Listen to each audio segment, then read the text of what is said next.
Hi friends, அஸ்ஸலாமு அலைக்கும். Welcome to இதே சின்ன சேனல். இன்றைக்கி வந்து பிரேக்ஃபாஸ்ட்டுக்கு வந்து வாழைப்பழ தோசை தான் செஞ்சுருந்தேன். வீட்டில் வந்து எந்த வாழைப்பழம் இருந்தாலும் சரி, அதில் வந்து 2 வாழைப்பழம் எடுத்துட்டு ஒரு முட்டை சேர்த்துருக்கேன். இது வந்து 2 பேத்துக்கு சாப்பிட்ற மாதிரி செஞ்சுருக்கேன். வாழைப்பழத்தையும் மிக்சியில் சேர்த்துட்டு முட்டையும் அது கூட சேர்த்து இதுக்கு தேவையான சர்க்கரை சேர்த்துட்டு மிக்சியில் ஃபைனாக அரைச்சி எடுத்துக்கலாம். இதில் வந்து மைதா மாவு தான் சேர்த்துருக்கேன். டேஸ்ட்டு வந்து நல்லா சூப்பராக இருக்கும். ரொம்ப ஈஸியாக இருக்கும்.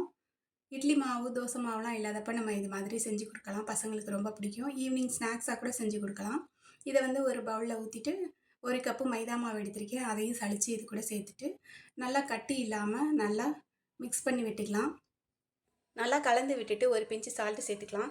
எந்த ஸ்வீட்டு செஞ்சாலும் ஒரு பிஞ்சு சால்ட்டு சேர்த்துக்கிட்டோம்னா நல்லா ஸ்வீட் எடுத்து கொடுக்கும்.